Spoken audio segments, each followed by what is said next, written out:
Hi, Andrew. How you doing? I'm good, Eric. How are you? Yeah, How's your I'm day pretty been? good, thank you. Pretty good, Andrew. Looking forward to another one of our chats. Today we're speaking about email marketing for personal trainers. Is it still worth it in 2025? That's what we'll be chatting about today. Looking forward to it. It's a big topic that I love diving into with my own clients, and something that I enjoy diving into myself because I've seen real traction in it.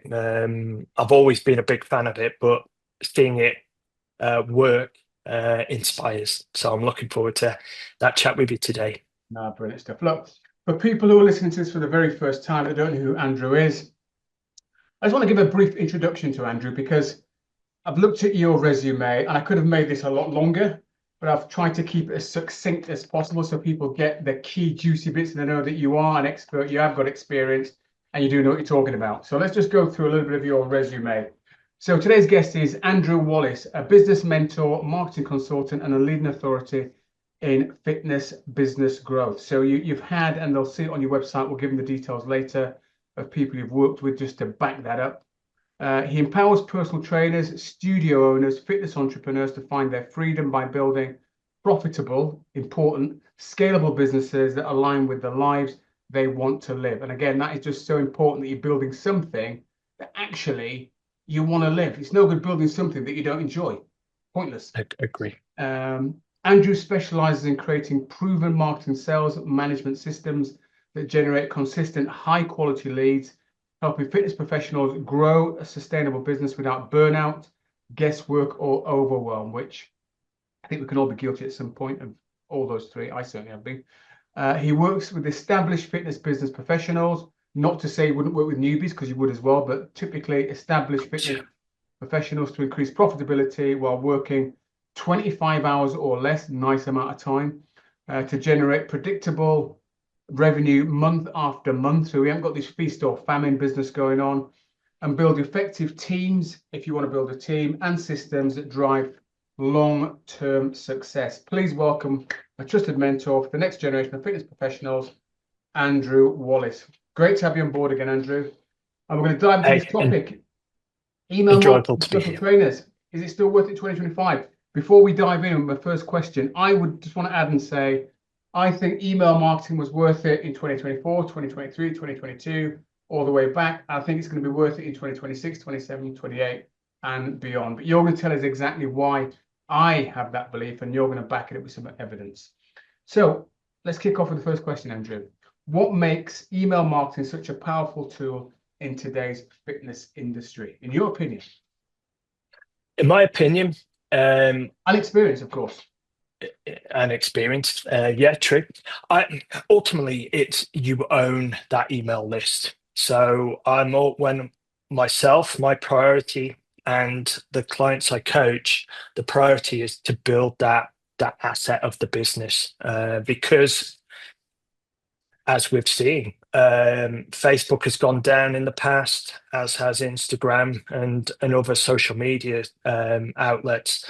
Equally, I've had clients that have contacted me and said, "Help! My world has ended. I've had my Facebook ad account frozen, or my Facebook account has been stopped for whatever reason." They're able to get it back in time through you know, pushing for that. But it was a frustration, and stress levels increased.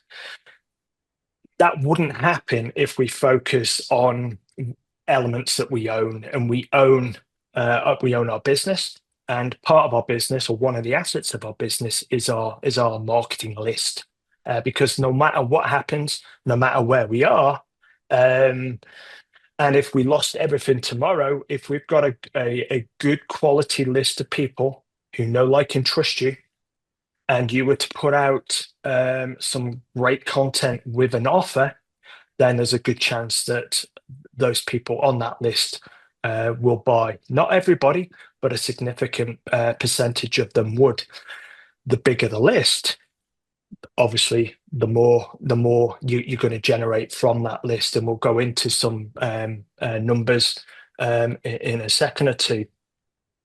But for me, it's something that should be a tool that we look to grow, an asset we look to grow, and a tool that we look to use on a regular basis. And I feel it's still worth it. It was worth it 1 year ago, 5 years ago, 10 years ago, and will, as you say, be worthwhile in the future as well, in that it's that owned asset. It's something that will grow with us. I mentioned data, and this is comparable to the social media. We all get drawn in by vanity metrics. Oh, I got so many likes. I actually got a comment on a video I posted. Hey, don't get me wrong, that's great, but does it bring in money to enable us to survive? Not instantly. Yeah. I'm just looking at my notes here to get the numbers right. Email has the highest ROI of any marketing channel.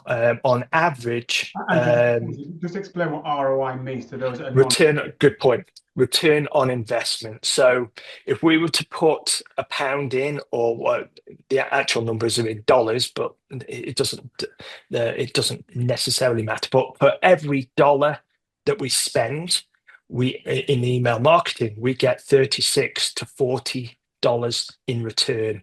So that's about £25 to £29 return from every email that we send. Now, that's significant. It's certainly a lot more than, let's say, meta advertising and the likes. Yes, you can generate good revenues from Facebook, Instagram, etc., marketing. But I know many fitness professionals who spend a lot of money on advertising and don't get a positive return from that. I had that experience myself. To be honest, I dabble now and again with that type of advertising. I get some wins, I get a lot of losses, but I do get visibility and quick returns that I can work with. We mentioned when we've spoken previously, I'm a much bigger fan of organic content that gets out there. It doesn't get that quick win, but it's there forevermore, and it gets found by people that are interested in your services. But email, as I say, has that highest ROI. And clients who engage with emails convert at much higher rates. And that doesn't surprise me, because you're building a rapport with these people through the power of the word that you relay. Now, there is a caveat to this, and this is where I see a lot of fitness professionals. I've made this mistake myself, where our emails go out and it's a sales pitch. Hey, we're launching. If I sorry to interrupt you, pause it. Are you about to go into the mistakes at the moment? Are you? Quite possibly. I just want to keep it clear. Yeah, good point. Yeah, it's a good point. Because you've made some very good points there about why email marketing is so powerful. You own the list versus social media. You don't own it. You can build know, like, and trust with it, which is great. And I think it's important that people just understand how powerful having an email list is. In fact, I think people move address, i.e. physical address where they live, more often than they've ever changed their emails. I've known people who have moved multiple times but still have the same email address. And that's how, and people use it to access services, identification, for training. So email is that thing that they tend to carry around with them everywhere. But just to make another point before we go into the mistakes question, which I'm going to be asking you, is to do with that sales process.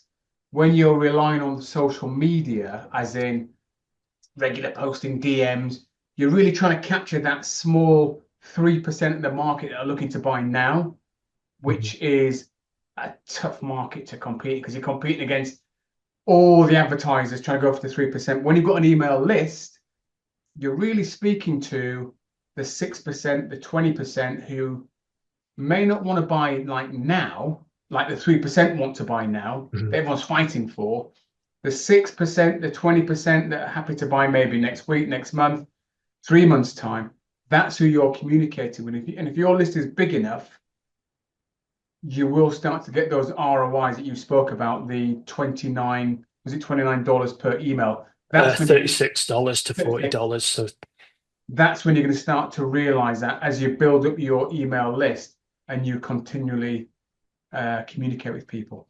So yeah, some valid points there, Eric, and good to revert back to that point. For me, the biggest change I found for myself when it came to social media marketing and with clients as well was that when I analysed, and crikey, I've analysed so many over the years now, posts and ads that they've done, but primarily the posts, was it again, it was all sales driven, and I understand that because we're looking to draw in new prospects, new clients. But as soon as we switched focused in delivering value in the content that our social media audience saw, really set us apart from perceived competition.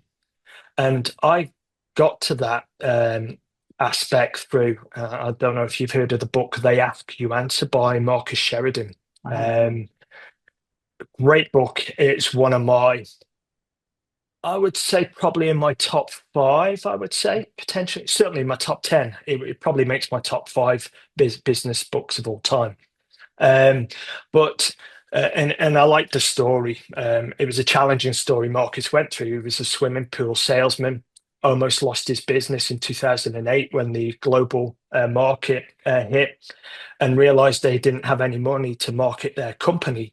So he started writing about what type of swimming pool you should have, and he was creating organic content. And that, fast forward to today, they've got the leading swimming pool business, and he's a leading marketer worldwide now through this type of content. And it really is, he made a list one night at his kitchen table because he'd been sat in his car crying and wondering how he was going to tell his wife and kids that they were going to lose the house. Thankfully, they didn't. And the reason they didn't was that he wrote a list of all the questions his clients or prospects asked him, and he created content, one video, one blog post, one social media post that answered each particular question. And that just got traction, built momentum, and it was driving significant traffic to their website, which then did the sales job. So it was a 2-step process, and that's the approach that I feel we need to take. So Andrew, with that in mind, then that leads into the next question, which is, what's the most common mistake that personal trainers make with their email list? Then, would you say, what's the most common mistake? Common mistake is that, hey, we're feeling pressure. We've got to generate new clients. Let me start a new boot camp. Let me start a new 12-week weight loss program. Get onto our keyboard, tap, tap, tap. Let's send out an email promoting that new program or new service or new product that we're put together.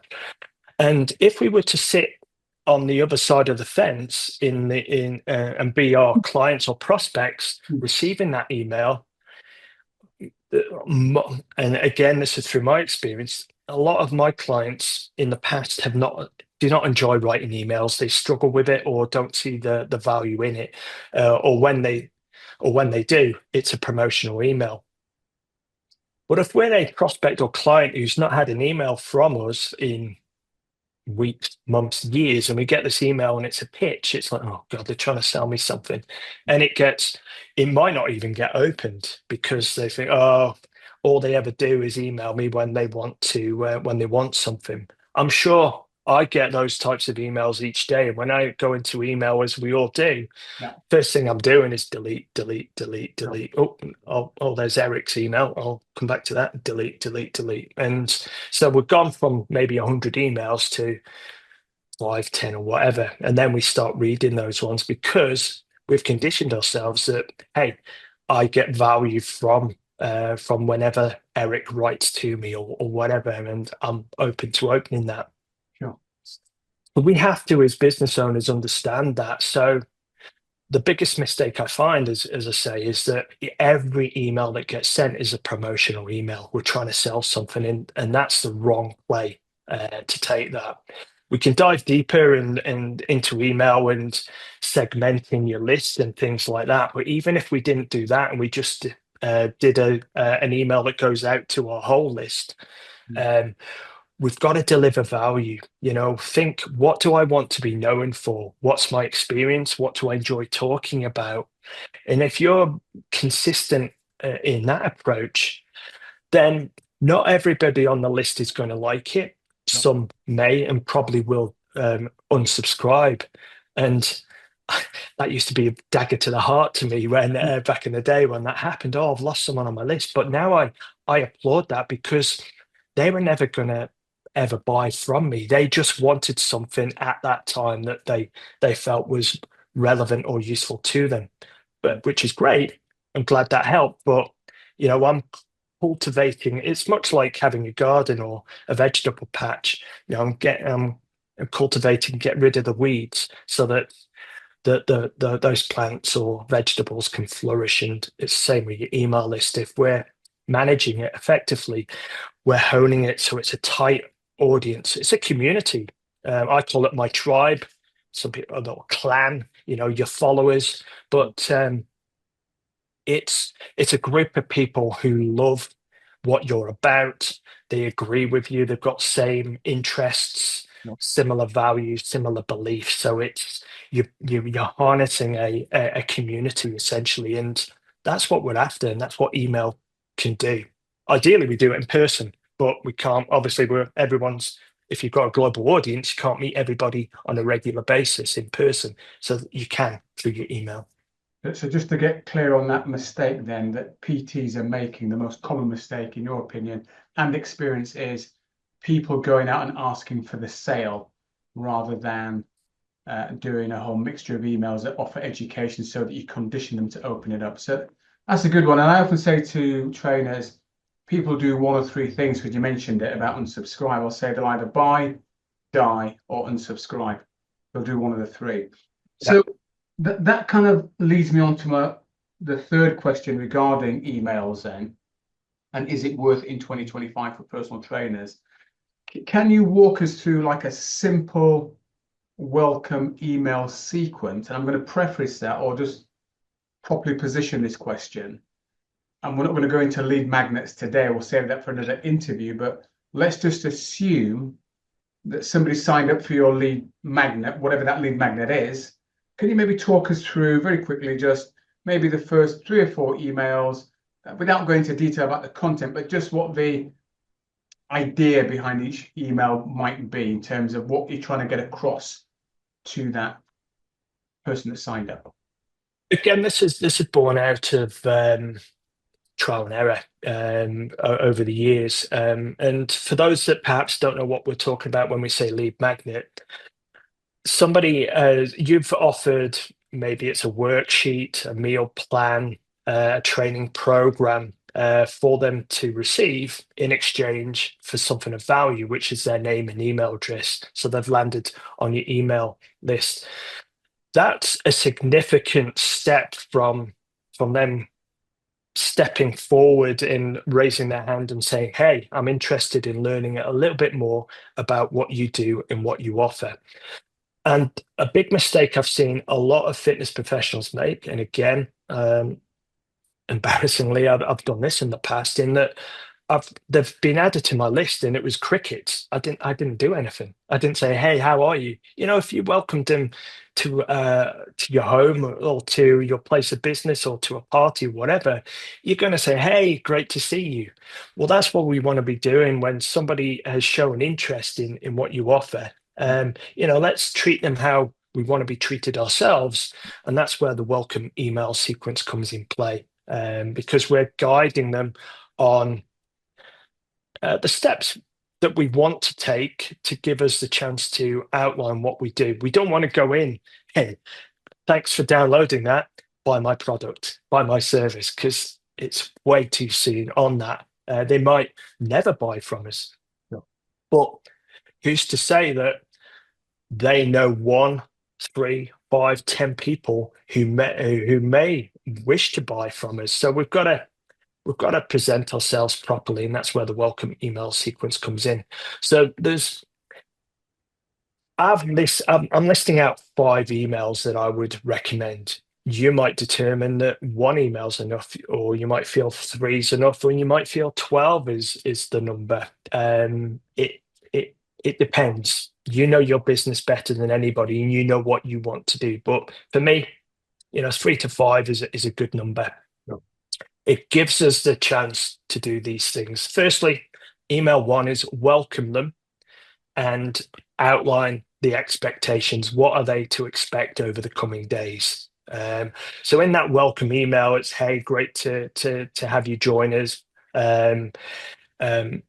Here's what you requested.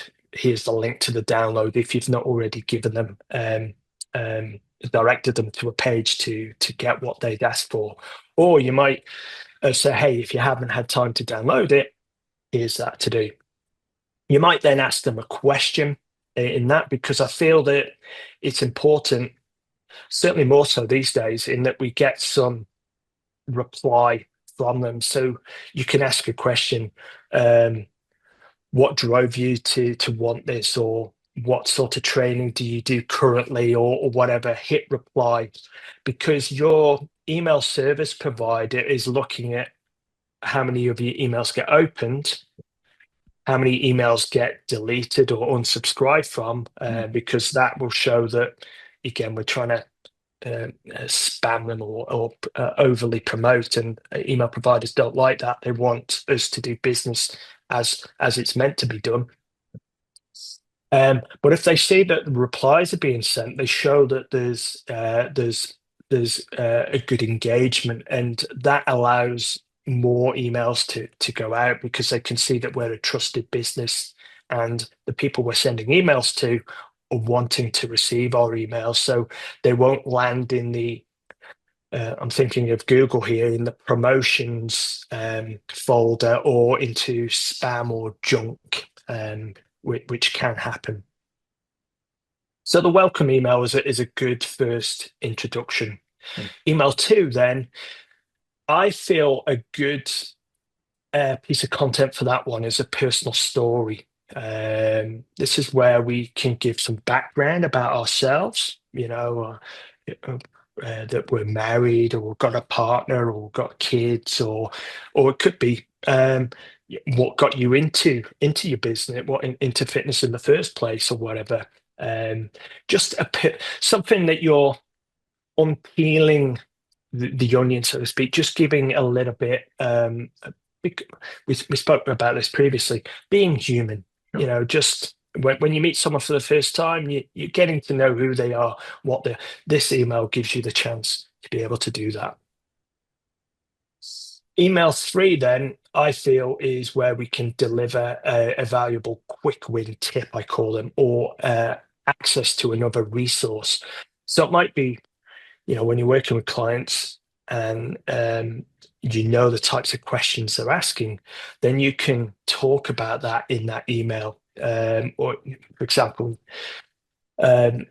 with clients, we talk initially, the foundational elements that I talk with clients, and with another team I work with, is WWS. There are foundational elements when it comes to fitness. That's walk, water, sleep.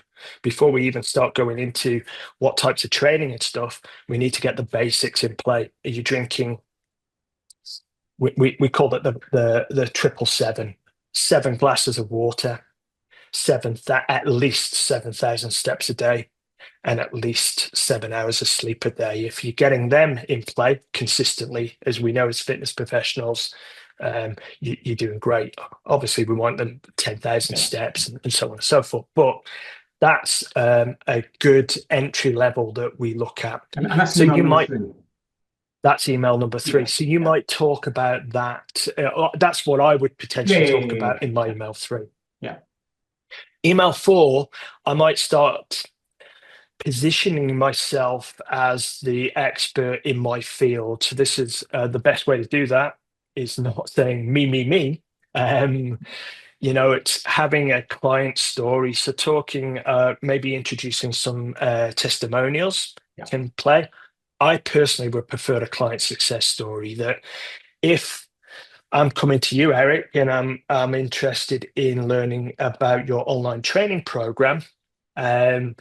If I receive an email from one of your clients that says talks about how they were a little bit unsure at first about joining the program because they've tried programs in the past, but their previous failings, and seeing a photo of themselves on the beach or at a barbecue and seeing your video inspired me to connect with you. But if I receive this email of somebody who looks like me and a similar age that's got over those trepidations and has had success, then that's of interest to me. Go, hey, this sounds like something that I can get behind. I've got similar challenges to that person had. So email 4, I think, is a timely point to be able to start transitioning towards inviting them into having a discussion. We're not trying to push the sale on them. We're just showing that, hey, we know our stuff, and here's somebody saying something about that. Sure. And then email 5 in this 5 email series is what I call a soft invite to take the next step. I'm not saying, hey, buy this product. It's, hey, if you found this valuable, if you enjoyed the download that you've had and you've enjoyed this series, then I invite you to let's have a chat. Or if that's not the next step that you take, come along to a free trial of my group training, or whatever your initial step is. This final email is I feel the right time to take that. Certainly not email 1 where we go, hey, come on in. That's too soon. But email 5, we've been warming things up with, showcasing who we are, what we're about, what our values are. We've given some extra valuable quick win tips or whatever. We've shared a success story. So there comes a time when we've got to nudge them to find out whether or not they are ready to take that next step. If they are, great, we take them down that process. If they're not, fine, they're not ready at this time. We've spoken previously about clients that took 18 months before they were ready. They're on your email list now, so we can connect with them outside of the welcome sequence with our ongoing emails, which might be a weekly email newsletter. It might be your musings when you're emailing whatever topics you want to employ. That's outside of the welcome email sequence. That's ongoing email engagement that we have with our list. But the welcome email sequence ends at that final email then, because it's done its job.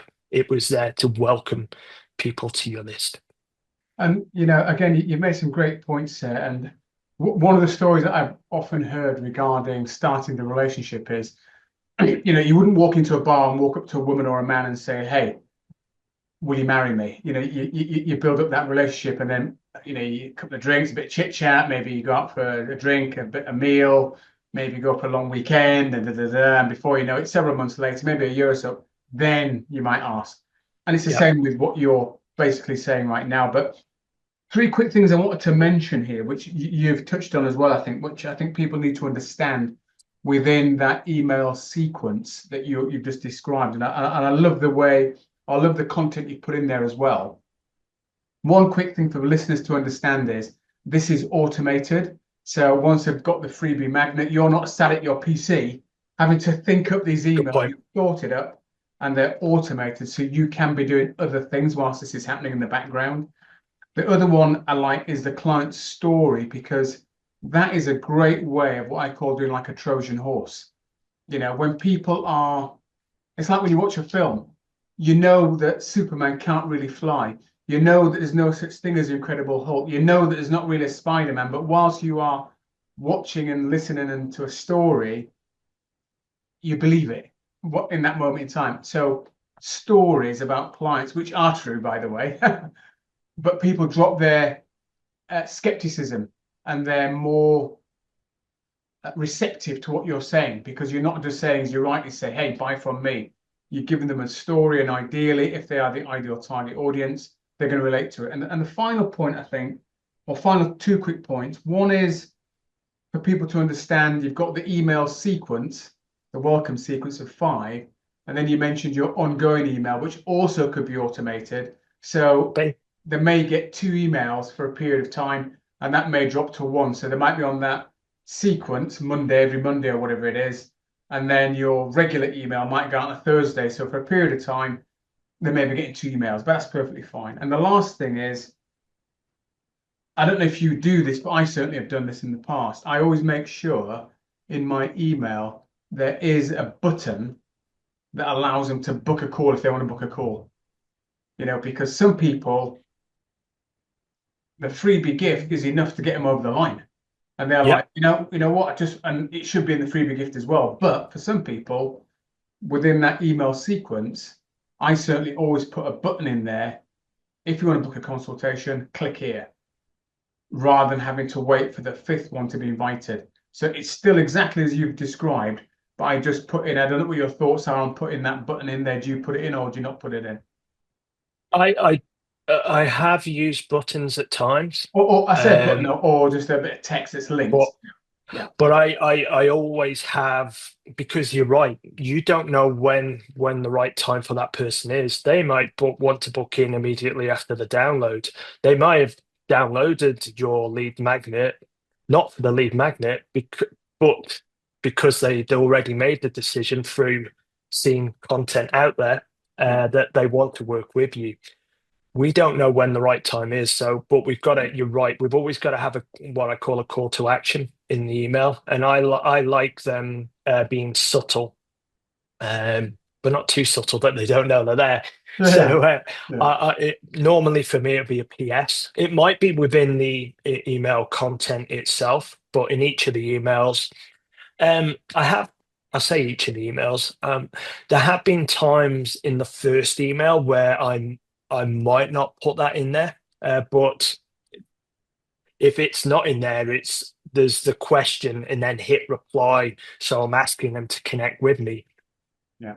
But it's a good point you make that, yes, we want that soft sell approach because we don't know when they're ready, but a good portion of them will be ready at some stage, potentially in that sequence, potentially in your ongoing. But we've got to make it easy for them to be able to connect with us. And that's a mistake I see a lot of, not just fitness professionals, a lot of us making, that we put out great content, but then if we were to spend 2 minutes reading it back, we'll realize that we've not included how to contact us, how to connect with us, and that. So, but good point bringing that up for sure.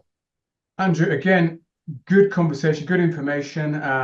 Again, just to sort of summarize before we get some of your contact details for people that want to learn more. But yeah, I think we basically said that email marketing, yeah, it's going to be powerful. It was in the past, it is now, and it will be going forward. And you get a great ROI on it. I think you said $36, I think you were saying.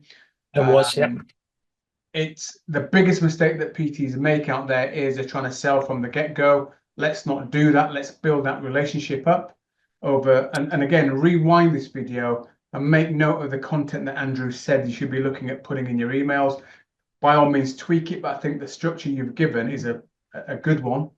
And then sequencing the whole thing out in an automated way. So for Andrew, anybody that wants to know more about email marketing or wants to have a conversation about how to grow their business, get more leads in, how can they get more information? Where can they go to find out more about you and contact you? Good question. And there will be a link in the description below as well. Cool. Simple answer is my website, andrewwallace.com. Wallace is spelled W-A-L-L-I-S. wish it was Wallace because it'd go with my moniker then of Braveheart, but it's IS, not ACE. AndrewWallace.com, or my socials at Andrew Wallace HQ. Fantastic. Andrew, once again, thank you for your time, and I look forward to speaking to you again soon. Look forward to it. Okay, bye for now.